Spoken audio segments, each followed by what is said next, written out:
আমাকে মেরে ফেলবে, ওরা আমাকে মেরে ফেলবে। কারা মেরে ফেলবে? তুই তো ভয় করছিস কেন? কে মেরে ফেলবে? এ তাহলে ধর চ। ওরে বাবা রে, শাকিল পালা, নাহলে আমাদের কেটে ফেলবে। এই শালারা পালাচ্ছি কোথায়? বাপের পিঠা হলে না সামনে এসে দাঁড়া। একজন একটা বিজনেস করে থাকবো, একটা নিরীহ মেয়েকে পেয়ে মস্তানি করা না। তোমার শরীরের এই কি অবস্থা? বাড়ি কোথায় তোমার?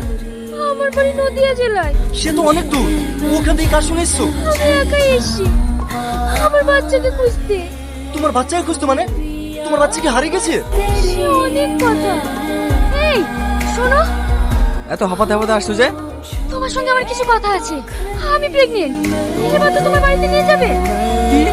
তুমি প্রেগনেন্ট? না না, এই মুহূর্তে আমার বাড়িতে তোমাকে নিয়ে যেতে পারবো না। এই মুহূর্তে আমার কিছু করার নেই, তুমি এই বাচ্চা নষ্ট করে ফেলো। চুপ করো, আমি এই কথা মানতে পারবো না। তুমি আমাকে প্রপোজ করেছিলা, আর আমি সেই দিনই বলেছিলাম আমি গরিব মানুষ, তাও তুমি আমার সঙ্গে জোর করে প্রেম করেছো। শোনো, তুমি যদি এই বাচ্চা নষ্ট না করতে পারো তাহলে আজকে পর থেকে তোমার সাথে আমার কোনো সম্পর্ক নেই। এত বড় কথা আমাকে বলতে পারলে? দরকার হয় তোমাকে আমি ডিভোর্স দেবো। কত টাকা লাগবে বলো? আজ তোমার কাছে টাকা আছে বলে সবকিছু টাকা দিয়ে বিচার করবা? আমার ভালোবাসার কোনো মূল্য নেই। না নেই, ওর সঙ্গে থাকতে হলে আবার শুনতে করে নাও। না, আমি বাচ্চার জীবন নষ্ট করবো না। বাচ্চা নষ্ট করবো না, তোমার সামনে দাঁড়িয়ে কি করছি? সরে যা আমার সামনে থেকে, তোর সাথে আমার কোনো সম্পর্ক নেই।